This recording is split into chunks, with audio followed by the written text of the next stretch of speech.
guys, remember me, your friendly neighborhood Why the Hell Am I Here podcast host? Oh, I know I've really been slacking on episodes, and I apologize if you've been waiting with bated breath for the next one to drop, but I promise this one is going to be worth the wait.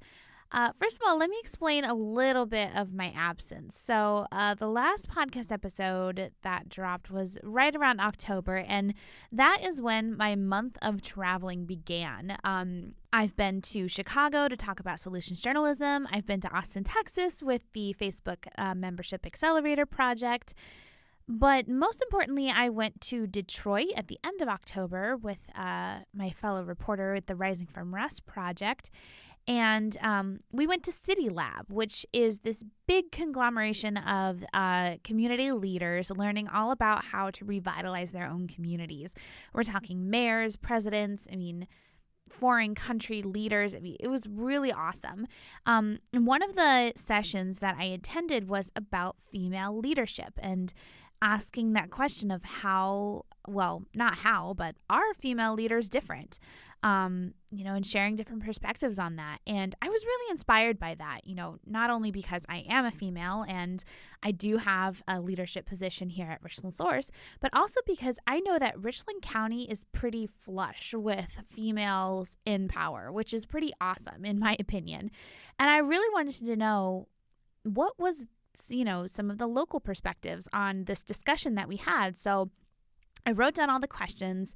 I called up some of the most inspiring women I know who are here in Richland County, and I invited them to come to the podcast studio and have sort of this roundtable discussion on some of these really intriguing topics. We're getting into Me Too. We're getting into, are women treated differently when they are in leadership positions? It's really, really interesting stuff. And I have to hand it to the ladies who are the guests. They handled all these questions really gracefully, especially because I didn't give them a lot of notice before we dove right into this kind of challenging conversation. And if you tune in, I really think you're going to learn a lot. Now, before we dive into our actual interview, I wanted to take a moment to say thank you to one of the generous newsroom partners supporting the Why the Hell Am I Here podcast, Spherion Staffing. Their job is finding jobs, and they love what they do, which is something we both have in common. Without the support of Spherion, the solutions journalism work we do at Richland Source, including this podcast, just wouldn't be possible.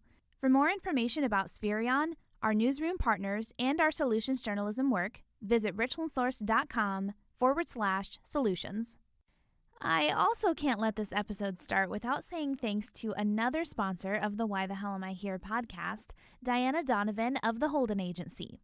Deanna is actually a former colleague of mine here at Richland Source, and being from California originally, she definitely understands the spirit of Why the Hell Am I Here. Whether you're a young family looking to find your first home or perhaps an empty nester looking to downsize, Deanna truly loves helping buyers in both Richland and Ashland counties find their dream homes. And she actually takes the time to listen to your wants and needs in order to tailor your home buying experience. You can find Deanna on Facebook at Donovan Dream Home or give her a call at 419-688-9077. Your dream home is waiting. Let Deanna get the door for you.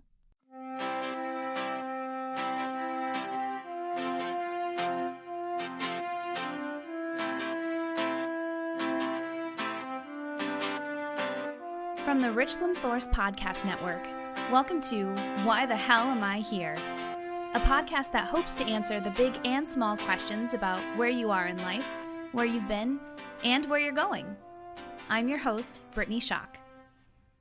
Welcome back, guys, to another episode of Why the Hell Am I Here?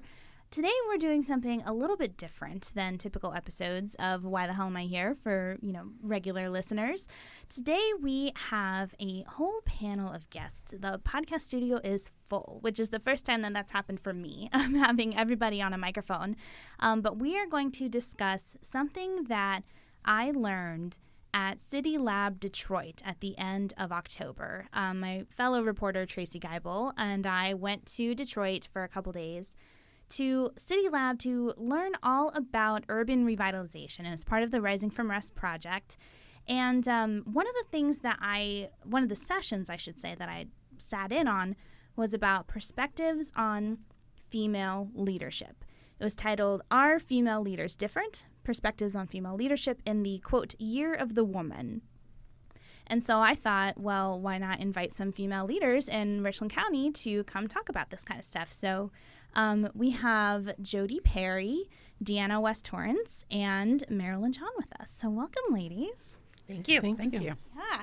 So I have a whole list of questions here that we want to go through, basically because I want to talk about almost exactly what we talked about during this session, because it was such an interesting conversation, and I really want to hear your perspectives as well. But first, I want to make sure we go around and introduce everybody so we know whose voice belongs to who, and how we all fit into, female leadership in the community. So, Marilyn, why don't we start with you? Hi, Brittany. I am Marilyn John, and I am a Richland County Commissioner. And I'm Deanna West-Torrence, and I'm the founder and executive director of the North End Community Improvement Collaborative. And I'm Jodie Perry, and I'm the president and CEO of the Richland Area Chamber of Commerce and RCDG. And a 3-time guest, by yes, the way. 3 times. Yeah. So I feel like we need SNL, the jackets. Fan club, I don't know. So as you can see, we have a wide range of perspectives here. We have, elected officials, people in the private sector, people in the public sector. I think it's going to be interesting. So let's dive right in, because we have a lot to get through, and we don't want to keep you guys here for 4 hours. So first of all, the first thing I want to talk about is this definition of, quote, Year of the Woman, because I looked it up because I was like, what does this mean, Year of the Woman? The term was first coined in 1991 when a record 4 women were elected to the Senate in a single election year, and that had never happened before. 4 women.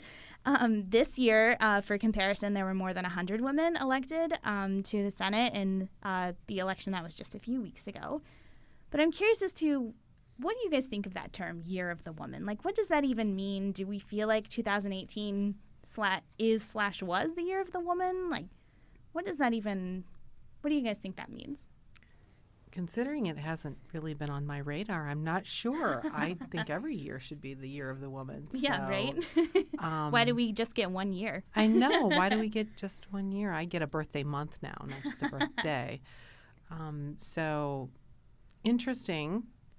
And I guess I look at it, it's great to be celebrated, but I also would not want limitations put on.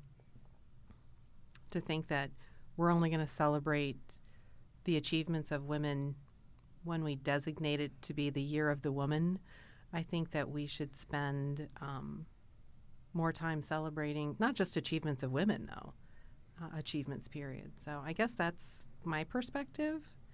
It's not really impacted my 2018. Though you were elected in 2018. Although I was elected in 2018, so that's been awesome. But has it changed 2018 for me? I don't think it has. It seems like there's been a lot more conversation about things. I know you're going to ask about the Me Too movement, and that was that at the beginning of this year that kind of, it's been a long year. It has been a long year. The very first instance of it was last October when that report was first published about Harvey Weinstein. That's kind of when it started. Right. So it's only, it's been about 13 months. Yeah. So I've seen a Facebook meme going around about, it's not necessarily getting worse. There's just things getting uncovered. And the spotlight put on things that were never good to begin with. And so in some sense, I think, it probably has been the Year of the Woman because people are speaking out more, which is good for sure. But I agree. I mean, I think it shouldn't just be 1 year or one time. I think it's great to see more women elected on all levels, from local to the national level. More women in other leadership positions, and certainly you're seeing that in our community. And I think that's a positive step in the right direction. It's been happening for years, though, and there's many women that have served this community that have come before us that have paved that way so that the three of us can sit here and hopefully more will follow. Mm-hmm. I would agree. I really believe that I'm thinking about what Marilyn said, and I really hadn't thought about the Year of the Woman as a thing. But I do think that it is important, maybe not so much to us, but to girls, that they see women in leadership and that they feel that women are celebrated. Mm-hmm. So I definitely see value in designating that, and then there's kind of a heightened awareness throughout the country about the worth and the value that women bring to the workplace or to their communities. And so I think it's a good thing. I just hope that it's not a passing thing. It shouldn't be like, okay, this year is the Year of the Woman, and then we go back to it being the Year of the Men. Right. So, but I do certainly feel like women bring a very, very unique flavor to the things that they are involved in, and I think we're better when we celebrate those things. Yeah, I hope we don't have to give it up in Right. 30-some days. Some days. Yeah. Yeah. All right, 2018 is over. Back to Year of Yep. the Men. 2019, also the Year of the Woman. Exactly. You heard it here first. Yeah. The Year of the Woman, Part 2. Mm-hmm. The next question that we talked about at CityLab was, are we at a point where we need to focus on the fact that there is a woman in a position of power, whether it be an elected official or whatever? It's kind of raising the question of, like, does it matter that you're a woman in that position of power? If you are elected, an elected official, for example, is it noteworthy to say, oh, a woman was elected here? Is it noteworthy to say, oh, a woman is the president of this company? Does that matter? Is it still worthy to point those things out when they happen? I think that in a way it matters, in a way it doesn't. So I think that when women give pushback against that, it's because we know inherently that we do bring a lot of value, and so we really want to see that playing field look even, and we don't want to be held to a different standard than the men who might be serving in those same roles. But at the same time, I believe that if women,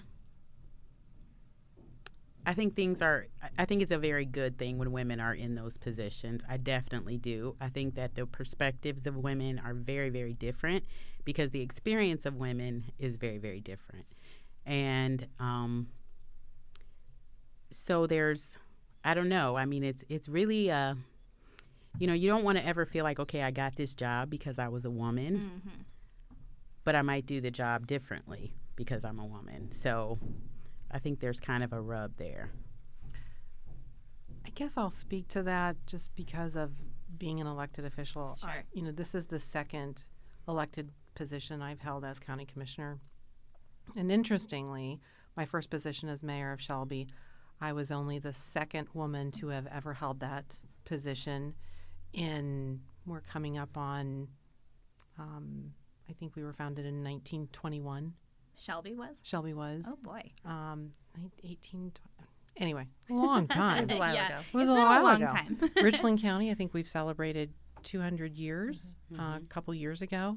I'm only the second woman to have ever served as a Richland County commissioner in all of those years. And there are 3 Richland County commissioners that serve at one time. Yeah, so there are lots of chances. Mm-hmm. So there were lots of chances, opportunities for that to happen. And so I think that I agree with Deanna. Women sometimes look at things differently, might approach an issue or a challenge differently, but it doesn't necessarily change the goal of a community. Just because I took office and I'm a woman compared to a man, that doesn't mean that it changes the goals of Richland County. Right. It doesn't change necessarily the focus or where we're trying to get to. It might change the perspective of the person. I look at things a little bit differently. to your question, though, I think the thing that I've always been worried about being a woman in leadership is I don't want to lose the things that make me uniquely woman. I love celebrating that. I love being a woman, and I love the things that make me a woman. Love to cook. Right. And I like to clean. And I kind of like doing laundry. I don't think that I should be embarrassed by those things just because it's a stereotype. Right. Yeah. I'm very happy to say that my husband made dinner last night while I worked. So I don't like to cook because I'm a woman. I like to cook because I like to cook. Mm-hmm. And so I don't want to be put into a category or a stereotype just because there are certain parts of my personality that might fit the stereotype of a woman. But I'm proud of that. I like cooking a big breakfast and bringing it into work and sharing that with my coworkers. I know I'm going to get back to the office and they're going to be like, "Hey, when are you bringing in breakfast?" But yeah, it's almost like towing the line of, are you focusing too much on the fact that there's you're a woman commissioner? Like, where's the line where it's like, okay, yes, I'm a woman and I'm a commissioner, and it's cool that I'm only the second person to do that or the second woman to do that, but like, there's also more to me than just that. You know what I mean? Absolutely. And more to my leadership than just the fact that I'm a woman. Mm-hmm. And I'm very proud to say that in the 9 years I've served as an elected official, I don't feel like I've been treated differently because I'm a woman. And treating me differently, I'm okay if somebody opens a door for me. I think that that's just courtesy.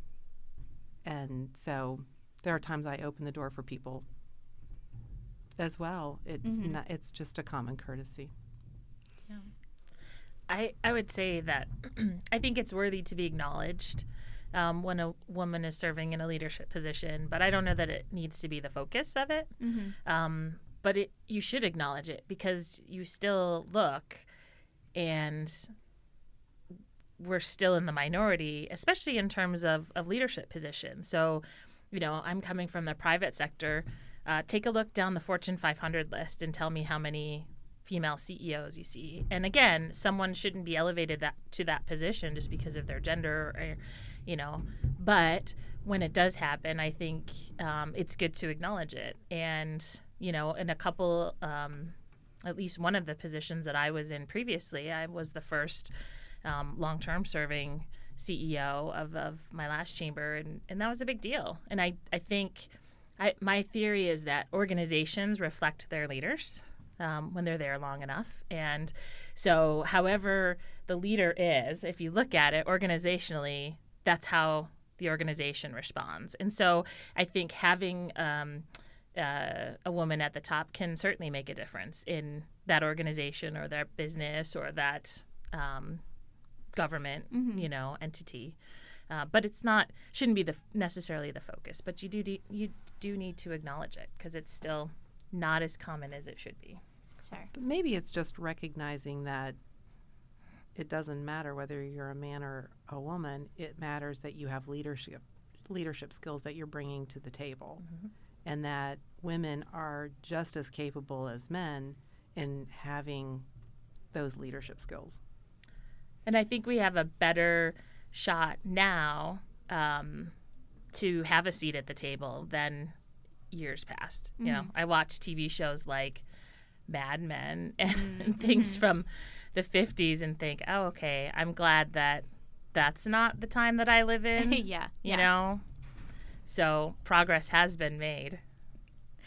That's actually a great lead in to the next question that we discussed, which was, do we think it's easier for other women in leadership positions when there is a woman in a prominent position, let's say politically, or, like Jodie being the president of the chamber, and that's, a huge organization, having prominent women leaders in the community, do we think it's easier than for those who are coming after you or, in other organizations around the community?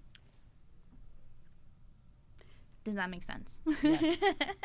I wanna jump in just quickly and respond to what Marilyn said before we go to that, if it's okay. So when she was talking about cooking, that made me think of several conversations. I'm sure we've all had it about traditional roles of women. And I really believe that the difference in what she's saying is that you can still do all those things, but you can now also be a county commissioner. Right. So I think that's what's important, is that we have more options, not so much by what we individually choose, because you can come and cook and clean and wash my clothes, Marilyn, because I don't like it. But I mean, but those are traditional roles that women have held, because that was what that people thought we could do. And so the fact that she still has the ability to enjoy that aspect of her life and then still be a county commissioner is a really good thing. And to lead into your next question, I think that anytime we see women in roles, we know that that's something that we can do. It's achievable because someone else has already done it. When I first ran for office many years ago on city council, there was a female mayor. And I felt very comfortable seeing other women in roles that I knew traditionally maybe were not women's roles. So, now that she's been a county commissioner and someone sees, we don't think, oh, well, it's been forever since there's been a woman county commissioner. Now we know that, okay, that can be done, or the chamber, or any of the roles that we hold. I think that we show possibility to the people who come after us, and that there's an opportunity. And so I think that part's important. Mm-hmm. I would agree with that as well. And I do think that it makes it a little bit easier. One thing that's been important to me being in a position like this is the support system, and having other women in the community that are supportive has been very helpful, and having them reach out. And sometimes you're out at an event and you just check in with each other. Hey, how's it going? And Jodie and I have had lunch. Deanna and I have met on a regular basis. And so I would like to think, and I know that these two ladies certainly are very supportive of other women and men in leadership positions around the county. And I'd like to think that people see me in that place as well as being supportive. So I think for women, the more women we have in leadership positions, the better support system there is in place for other women that might see a position like a chamber president or the director of NECIC or whatever it is, and say, hey, there's a system in place that supports me in working and achieving and going toward that goal. And I think we get a bad reputation as women of being catty like that, but my experience in this community has not been that at all. I totally agree that there is a support system among the women. I mean, it's a small community. We all know each other well and see each other often. But I think that's a really, really great thing about our community, is that we're not plotting to tear each other down. And we're usually trying to figure out how we can draw on the strengths of each other. So I'm thinking back to Leader Richland, which used to be Leader Shelby, when Marilyn was there. And the very first year that she launched that out on the campus, where she brought in, initially it was just the Shelby girls and into the community. And I remember her calling me personally and saying, hey, I really want you to come and meet my girls and meet the students here. And so really trying to, even way back then, because you weren't a county commissioner at that point, seeing an importance for girls to see women in leadership roles. So I think that really spoke to that, and it's something that has continued. I know personally for me, I love to mentor, younger women, women who are early in their careers, or just being able to be a door opener for someone else. When Jodie first came, I often tell her differences between she and her predecessor, and just the way that they work. We work differently, but I think that a really good thing about it is the support here. We really, the reputation that women get, I don't see that so much among the women who are in leadership roles here. Mm-hmm. I also want to say that being in a political position, there are political parties. Mm-hmm. I have felt support by women in both political parties, being in my position, going through elections, all of those things. I felt support from women in all political parties being in this role. So that's another great thing about our community is we tend to get behind each other and see the value that we bring. Now, I will also say, there are some individuals, women or men, either one, maybe they need some coaching. I'm not going to sit here and say that every woman that runs for office possesses every leadership skill I think that she needs, or a man. So I think that we also need to just help in mentoring young women and young men coming up into leadership. Yeah, I think it's important. I agree with what they've had a good conversation going on. I don't want to interrupt, really, but I think if you asked the three of us, like, who was our role model, who helped us to see our potential to getting where we are, and there's probably for all of us multiple. Certainly I had a very strong mother, so that certainly impacted my ability to see that I could do anything if I really set my mind to it. And then I had a great mentor at the Ashland Chamber when I was a staff member.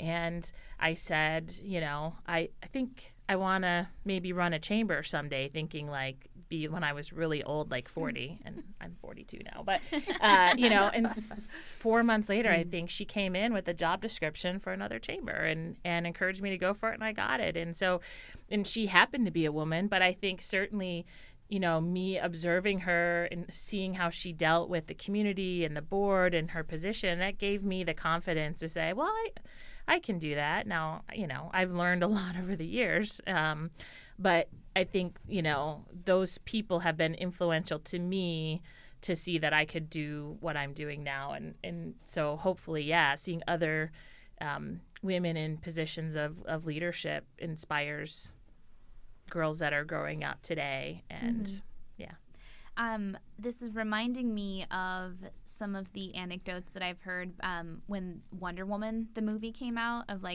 women would go see this in the theaters and they would just sob, watching her charge across the battlefield, and they were like, why am I crying? This doesn't make sense. But it's that feeling of seeing yourself represented, and particularly in that universe, which seems kind of trivial, but also maybe not, of I see this, woman superhero, and you hadn't really seen that before. But it's the same kind of concept of I'm seeing a woman who is achieving at a high level, and that means that I can see myself there, My Netflix account, how they give you genres, mine totally has movies with a strong female lead, or, TV shows with it. I'm like, I guess I do have a theme, but I did like Wonder Woman. I gotta watch this movie. I haven't seen it yet. Yes. I mean, my mother, when I showed it to her the first time, she was just like, I want to be her. Don't we all? But yeah, I mean, I feel like that same kind of theme of when you're talking about, is it easier for other women to rise up when they see that same person? It's oh, you're setting the example. That means, yes, that's possible for me to do. You guys kind of touched on this, but the next question that we were getting into was, does it feel differently in whatever environment you're in when there is a woman in charge? And that can be, whether or not that's you being in charge right now, or maybe, before you guys got to the positions where you're in, if you ever had a female boss or something like that, is there a difference or not when there is a woman who's in a more prominent position? Does it feel differently at all? I've not really had a female boss, so I can't speak to it from that aspect. I think where I see it differently now is I think we women bring a nurturing aspect maybe to the leadership position, and that feels different. Feels a little different when I compare maybe my leadership style to that of men that I've seen in similar leadership positions. I think there's a nurturing aspect, whether it's cooking or not. I've got to bring you my breakfast casserole. Deanna, I've got to drop that by. Chamber too. Yeah, chamber and my homemade apple butter. Oh, yeah. Grandma's recipe. But I kind of want to take care of someone when they're maybe it's also that I grew up Baptist and we cook for people that are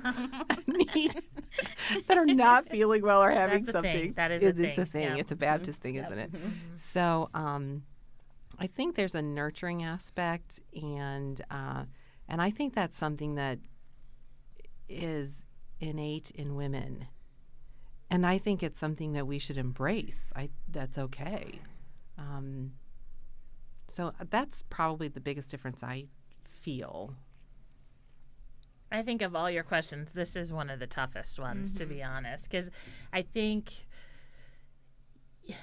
yes, I mean, back to my theory, organizations reflect their leaders. So certainly the organization under my leadership looks different than it did. And I'm not, I'm not throwing shade at anyone. Right. It's just kind of it's just different because I'm a different person and how I prioritize things is different. Where I struggle is, how much of that is my gender and how much is my personality or my leadership style. And if you spend any amount of time with me, and my staff will tell you this, I love to do those kind of personality profiles, and we use the DISC. I use the DISC when I hire and trying to figure out where people are, because that one's less personality and more just how do you work. And so no shock, but I always test as a collaborator, a leader. I mean, that's just consistently since I was young, so that's where I test. But I don't know, is that just my gender? Because I know plenty of men that test that way too and have that leadership style. So I think there's a mixture. I do think there's some that is definitely innate to us, and we care, we think about things, in a group that we're doing, we're going to give a baby gift to someone who's expecting. And I thought of that because it's just like, well, yeah, that's what you do for someone. The men didn't think of that. So I don't know. That doesn't, it's not a good or bad thing, but I think there is some genetic, but I also think your personality and your unique makeup. And to Marilyn's point, the way you were raised sometimes too. Yes, right. Absolutely. Yeah. And I think too, our own experiences. Many women, you may not have kids. And so that, and in some cases you may have had kids. So I think that the way that we've traveled through our own lives it definitely informs how we lead. And I think that it's those experiences are kind of more important than our gender, even though your gender could be related to the experience. But I think it's were you nurtured? Were you mentored? And so I think those are the things that would inform how we interact with other people, with our staff, with, leadership roles in the community. It's going to be a lot more about our experience. I definitely agree with Jodie. I do the Kiersey temperament sorter with staff. Oh, I don't know if I've done that one. Yeah, I've got to get a new notes on toy. both of you. This is very interesting. Yeah, because I think the more that we know about that, and I think you're absolutely right, I don't think that a lot of times it has to do with the gender of the person. I think it has more to do with, like she said, with your personality, with your experiences and all of that. So, and maybe who your role models were. Right. I mean, I had a very strong role model in my mom as well. And when I think back, my mom cooked a lot of meals that she took to people. That's right. And my grandmother did. Right. So maybe that is also part of it, is who were your role models. And I have a very good friend. She doesn't cook me meals. to bring over. I don't know. So is she a good friend? No, I'm just kidding. How She's good a a very friend good friend. is she? I think I don't like something- to cook at all, for the record. Yeah, So. I like to cook. I just don't do it very often. I don't like to clean, though. Something Deanna hit on, though, I think was good that, to me, and this is just my viewpoint, but I think just leadership in general, a sign of a good leader is someone who learns from their experiences and shapes and molds who they are. And I think if you had had this conversation with the three of us 10 years ago, you would get different answers. And I would guess 10 years before that and in 10 years, because I think the three of us are all similar in that we learn from and absorb and, try to carry those lessons forward. Some things you learn the hard way, some things you don't. And some people, which always boggles my mind, they don't want to do that. They're just so set in this is the right way. I'm not going to change. Mm-hmm. And I mean, there's right and wrong. I'm not saying that, but just in terms of your leadership styles and things like that, I mean, I hope that at 52 versus 42, I've learned more things in the next decade, that I can be, a different type of leader. And I can tell you from 10 years ago, I've learned things, and that's an important thing. And, I think a lot of women do that, which maybe does help set us apart, that we're willing to admit that, we're not perfect and we're willing to learn. A little more malleable, you think? Mm-hmm. Yes. And we're not there yet. I don't know where It's a there is journey. even. I don't know where there is either. The solutions journalism work we do at Richland Source, including the Why the Hell Am I Here podcast, would not be possible without the support of our newsroom partners, including PR Machine Works, Nanogate, DRM, the Visiting Nurses Association, Richland Bank, Mechanics Bank, Ohio Health, and the Area Agency on Aging. Seriously, I couldn't be more grateful to our community for believing in what we do here just as hard as we do. For more information about our newsroom partners and our solutions journalism work, visit richlandsource.com/solutions. And don't forget, whether you're a buyer or a seller in the housing market, Diana Donovan of the Holden Agency is ready to put you into your new home. Find her on Facebook at Donovan Dream Home or give her a call at 419-688-9077. Your dream home is waiting. Let Diana get the door for you. Now let's get back to the podcast. Jodie, you mentioned, being very collaborative, like you're a very collaborative person. And, one of the things that we discussed in CityLab as well was, do we think that women are naturally more collaborative? That's kind of part one of this question. And part two is that because historically we've had to be more collaborative because we've been, in the minority, kind of on the margins of power, and had to work together and support each other and to get to where we are now? And, is that, was that born out of necessity, this skill of collaboration? Maybe next time you can think of some harder questions for us, Brittany. I know, that one is tough. I think that women are naturally collaborative. I'm not going to say more collaborative. That, I don't know. It's like we're all trying to be careful not to offend a man. I'm really struggling with that. Is it more or just, but I do think women are. I mean, if you trace back through history, that our roles has always been the nurturer, the gatherer. That's just kind of who we have been for millennia. Mm-hmm. So I don't think that's changed totally. So I would actually argue probably some of that innate goes back a lot longer than what even you're saying. It's more than just a few decades. I think it's more within our DNA than we maybe acknowledge. Now, it's not exclusive because I've certainly worked with plenty of men who can be very collaborative and a few women that aren't collaborative. Right, yeah. So it's, I don't want to say that, to avoid totally stereotyping, it's.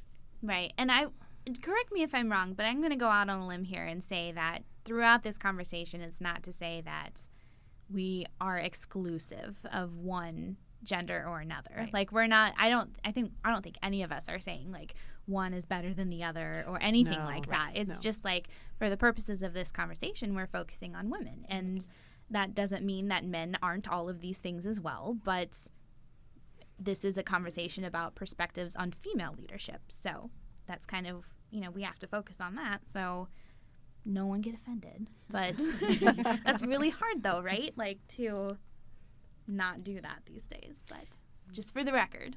And I think going back to the whole thing about our experiences, again, that's another place where we have to navigate through the world a little bit differently. As an African-American woman, I have to navigate through the world differently than Jodie and you and Marilyn. So, I think that can't be discounted. And so when we're looking at whether or not we are collaborative, certainly, NECIC is a collaborative, and I would say I'm a natural collaborator. It's in the name. Yeah. Literally. Yeah. So,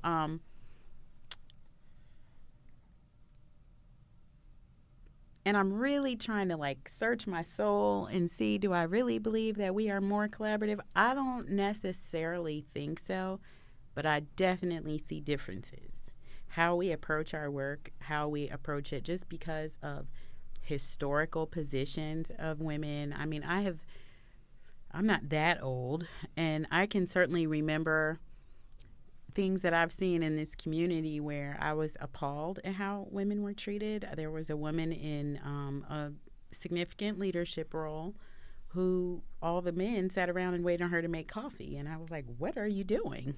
So, I mean, I've seen things like that, and those things are certainly not okay, that everyone, but I think that as we go through our lives, we change, not just as people, but we change as a community, as a country. How we view things looks really different. And so we are kind of sometimes in uncomfortable spaces and in uncomfortable times because we're fighting back on years and years and years of how something might have been. We might have been left out. No one really ever asked us our opinions about anything. And so when we take a leadership role, we don't want to do that. So naturally, we look like better collaborators because we know how that feels to have been marginalized or excluded or not taken seriously in whatever role you hold. But I think that the more of us that are in those roles, and as we pass those down and other women step into some of those roles when they're vacant, we get better at it. Mm-hmm. So I don't know that we're naturally more collaborative. I think it's more a tool of necessity for us, or has been. Yeah. For the record, Deanna, we could do a whole different podcast on your perspective as an African-American woman, but that is seriously another hour-long conversation maybe we'll have in the future.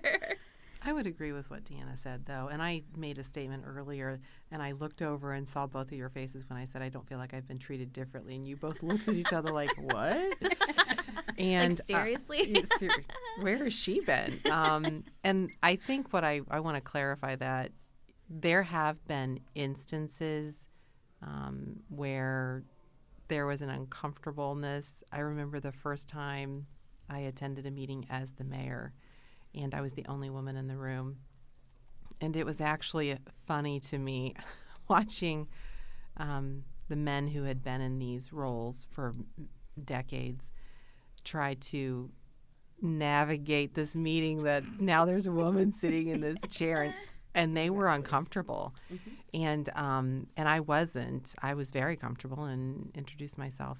But what I think, to clarify, I've been very blessed that men that I've had to work with closely have shown me a great deal of respect and have treated me the same as they would have treated anybody in this position, I would like to think. So I don't feel like those that I've worked with closely that I've been treated differently. So yeah. So I'll clarify that. And I will say, differently doesn't always mean bad. Right. True. Right. That I agree.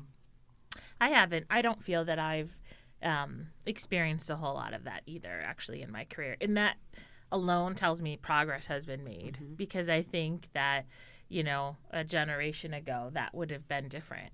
I do think now, though, that since a year and a half ago, when our merger with RCDG took place, once in a while I do sit around and look, and I am the only woman in the room, and I don't look at life through that lens. So it's just kind of more like, oh, that's interesting, and then I go on with it. So but yeah, I haven't had a huge amount of pushback on it, but once in a while. For context, too, can you guys really quick just say, do you feel like you are currently working in male-dominated fields? Yes. Economic development, yes. Chamber, no. Chamber is female. So as in our industry, those are blending, but you go to economic development conferences and it's heavily male. You go to the chamber conferences and it's heavily female. So it's kind of, I feel like where I sit now with both organizations, it's kind of an interesting blend. Mm-hmm. And for me, I don't know.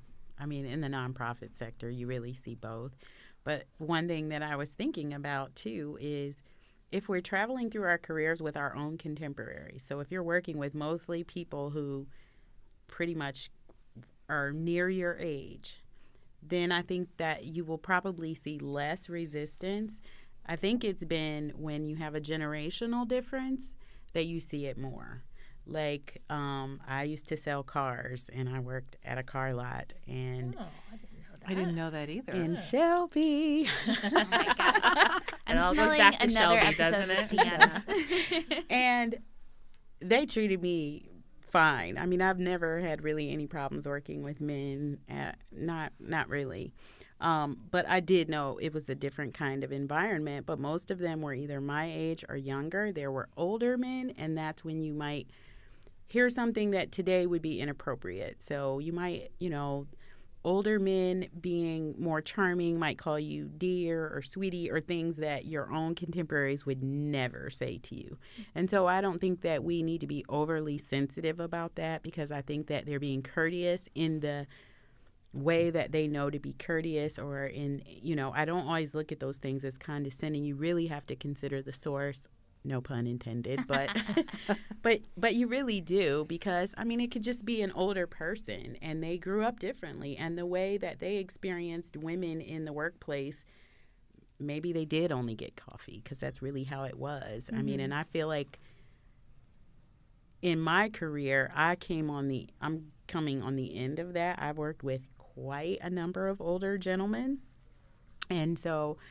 And not all of them are like that, but I definitely always take the generational thing into, but if it's someone we went to high school with or someone who's our contemporary, then they're experiencing women in the workplace the same way we are. And so Sure. I think it's less of an issue. I will say that talking about like the dear and the sweetie and stuff, you guys probably know our reporter Emily Deck, and I will never forget that one time and you know her, she's just a sweet person, and I think that she definitely, in her position, is treated as maybe childish. One time someone literally kissed her on the forehead, like on assignment. Oh. Yeah. So I always think of that story when I think about like how women and like Emily are treated, and yeah, because I would punch someone. I'm pretty sure if they tried to do that to me. Yeah. So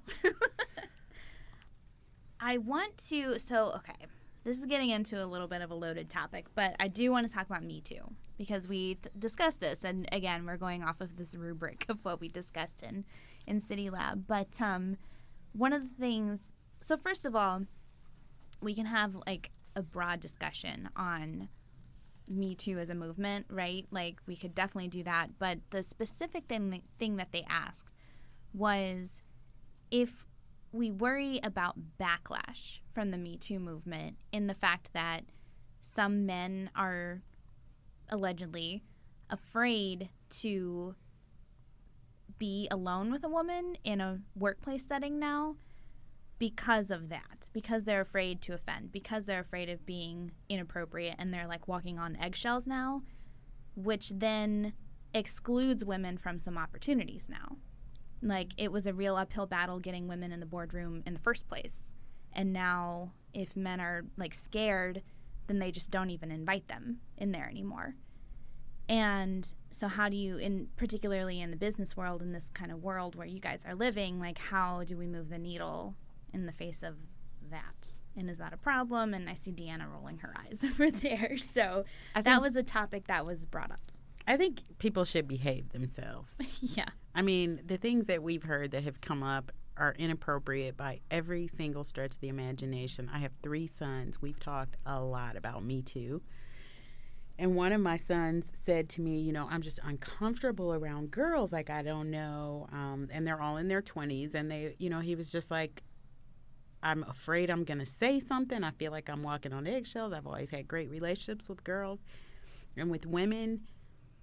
And it just really troubled him. And be a decent human being. Don't lock the door and, act inappropriately. Don't Right. do that kind of stuff. I mean, I don't know. I mean, I think that the things that came out of the Me Too movement were good. I think they're very good. I think that many of us who have not experienced something like that needed to know that that still goes on. So I think that the awareness that it brought to those issues was both appropriate and the right thing. But I don't think that, just be decent. Mm-hmm. I mean, some of it's ridiculous, and we should not have to go to work and put up with that. We should not have to do it by any stretch of the imagination. I'm all for it. Go Me Too. I agree that individuals we just need to be decent. Mm-hmm.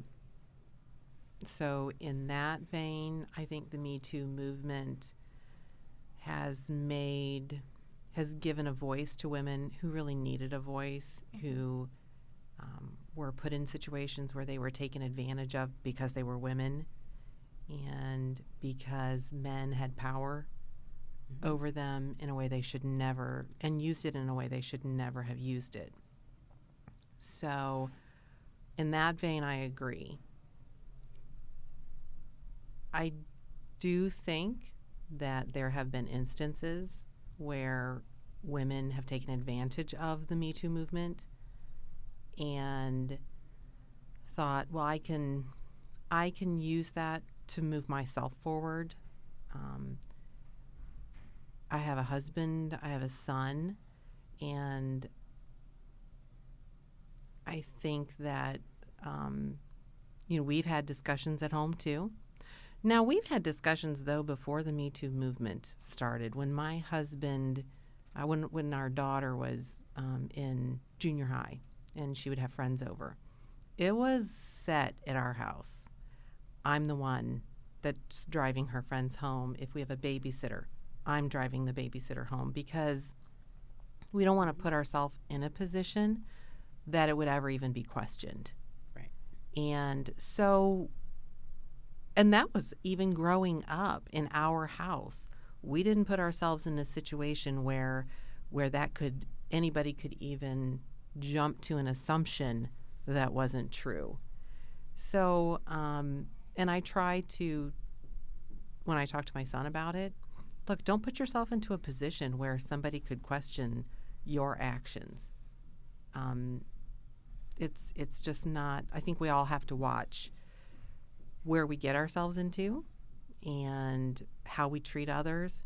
I often think if we would just go back to the golden rule, wouldn't we all do much better, treat others how we want to be treated, and we would get a lot further in life and be okay with each other if we did that.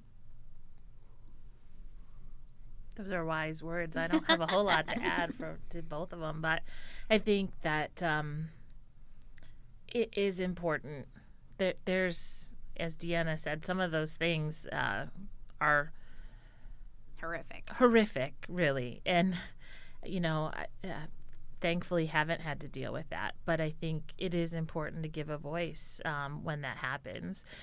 Whenever something like this comes about, there's always unintended consequences. That happens whether you pass a piece of legislation, when there's a national movement. Something else is always going to happen. So, it's certainly possible that some people, I think, in the short term think, I don't know how to handle this. But I think as it kind of settles out and people, more has been exposed, people respond, they hopefully change behavior. I mean, people, not everyone will, unfortunately, because the people, that are just intent on doing those things, they'll still do them. But I think there will be some people that will think differently about it and maybe not say jokes that they shouldn't have said before. So I think some of it will settle down as we move forward. And I hope certainly that, it doesn't keep women from those positions like in the boardroom and things like that you said. And I think, again, maybe on the national scale, you hear that. I don't hear it so much on the local level. We all deal with men on a regular basis, and I haven't, I have to meet them for coffee and lunch, and that's just part of my job. And, I think by and large, it's been okay. But, and for the most part, again, like Deanna, both of them said, act appropriately. Yeah. And it shouldn't be an issue. I always say, like, if for men that I've been close to who have expressed these concerns, I'm like, well, are you a creep? Well, no. Well, then you're okay. Like, if you're not doing those things, you're fine. Right. And I will agree with you, Jodie, that so many times, and obviously I see this a lot in the news industry when it comes to, like, national stories versus local news, there's almost no room for nuance. And there's a whole lot of nuance in this story. Absolutely. I think. Yes, I agree with that. And things are so differently on a local level, I think, in a lot of ways, in a lot of different angles of stories. Wrapping up here, we're getting towards the end. I think I have two more questions. But second to last one is when we talk about, and this kind of goes back to the first question where we said, do we need to focus on the fact that a person in a leadership position is a woman? In 10 years, do you think that'll still matter? Do you think it'll still matter that, this is a woman in power? In the course of this discourse, we go between, there are no differences between the genders to there are differences, but they don't matter, or there are differences, but we should highlight our different strengths. Do we want gender to matter, or do we want it not to matter? I think until the experiences, again, I'm going back to experiences, and I think until the experiences of women change, then yes, it will continue to matter. Where we are in proximity to the rest of society, it's going to matter. I am of the belief that I'm a strong believer in diversity, and I think that when we have a homogenous approach to anything, it's terrible because it's very, very narrow. And so I think that the perspectives of women, and even differences among women who have children versus women who do not, they're going to have very, very different experiences, and they're going to have different perspectives. So the more perspectives you get, to me, is always better than one, this is how we do it, and this is just this one thing. I think that we're very different as women in here. We're different age-wise. We're different racially. We're different family makeup, family composition. And so if we were all, say, in Marilyn's job and we're all looking at a piece of potential legislation or something like that, we're going to all cycle that through our own filter. And so the filter that the woman has is important. I think it's key, and I think that we are better. I remember as a council person, I was 30 years old, so I was young on top of being, among a whole bunch of men who were often, some were close to, no, they were pretty much all much older than me back then. And so I remember saying that, like, when we would consider something like, this is how I would experience that, which is going to be different how you would experience that. And so I think that we get further, we make more progress when we look at it through a whole bunch of different lenses. The fact that I was a younger person looking at it, or one thing I know I've shared with Jodie is, like, I was a mom. I had 4 kids. I was single, and I would there was a director who would always schedule meetings early in the morning when I had to get my kids to school, and I was the only person who couldn't make it. And so it came out looking like, okay, she's never here or she's always late, but I have a different set of responsibilities than you do. So I think it's in those ways that we do better when we do stand in our role as women. I think it definitely still matters, but in the context of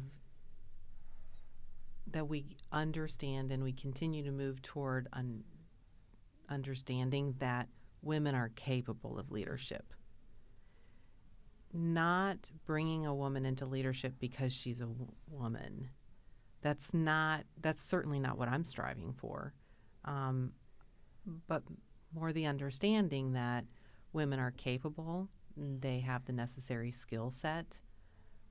They're capable of being engineers. You don't have to be a man to be an engineer. We bring the necessary skills to the table to be in whatever leadership role there is.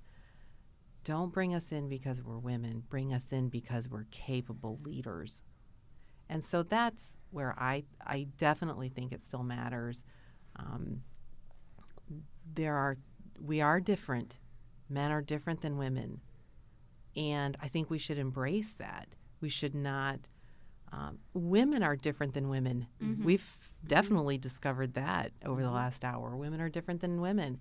What my skill set is, I want to be able to embrace that and love what makes me uniquely this woman, and love what makes Jodie uniquely Jodie, and love what makes Deanna uniquely Deanna, and love what makes Brittany uniquely Brittany.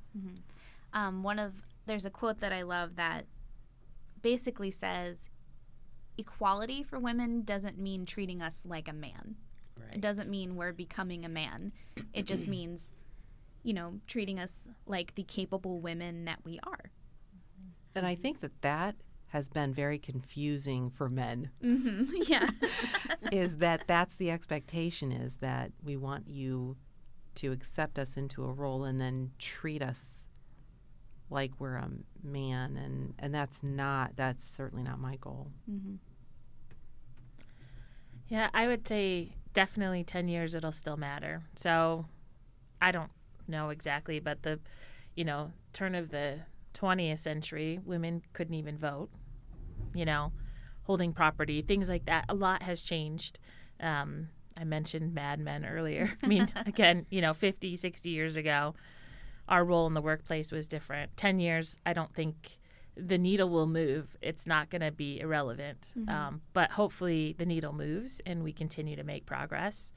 And I want to hit on something that Deanna said, because I think that whole idea of diversity, and I couldn't agree more. And I think the older I get, the more I realize how important that is, that you're not in an echo chamber, and that you're hearing diverse points of view from people. And that comes in every which way. I mean, and it scares people, honestly, a lot of times. And it really shouldn't, because I think that it is what makes our country really amazing, is that we have the ability to speak out, all of us. And, we can ask questions, and we can, we don't all have to agree, and we don't have to fear for our life. That is not the case other places in the world. And I think that, as I've grown as a leader, that has been one of my biggest aha moments, is just realizing my experience is just that. It's my experience. And I do filter things through that, certainly. There's nothing wrong with that. But realizing other people have had completely different experiences, and that's also valid and worthy to be listened to. And we may not, at the end of the day, agree, and that's okay. I'm sure, but hopefully the conversation, the dialogue that happens because of that makes us both better people. Mm-hmm. And I think that that's a really important thing that you hit. That's not necessarily about female leadership, but just leadership in general. And shows the true leadership of a community. Marilyn John is not the leadership of Richland County. Mm-hmm. community. I don't represent the full scope of leadership. It's represented by many people, and just making sure that some of those voices are women and some are men and some are from the African American community and some are from, there's so many pieces and parts to that leadership puzzle for Richland County that it needs to be diversified in order to show the true picture of who we are. And when I look at who leads things in Richland County, it's a lot of women. Mm-hmm. This is great because this is totally, that was going to be my last question is like, how do you guys feel about like the future of women leadership in Richland County specifically? I think when I look, I'm thinking of all of the different agencies, public agencies. If I think of county, for example, Job and Family Services led by a woman, Youth and Family Council and the Workforce Development Children's Services Board, Children's Services led by a woman, Regional Planning led by a woman. Building department is now led by a yes. woman. So there are women. Community Development Department now led by a woman. We had a bank headed by a woman for many years. I think that makes our community really unique because I don't think that's something that we talk about all the time. We're not like, hey, it's women running Richland County. but when you look at who those women are and how different they are, because they're very, very different and diverse among themselves, I think that speaks really well to our community because it shows that we put faith and confidence in our women leaders. And I think that for the most part, we all do our very best. And I think we have some real superstars in our community. So, there's lots of ladies around who are running things. You don't often see them all in the same room because sometimes they're different sectors of the community. We're a little busy.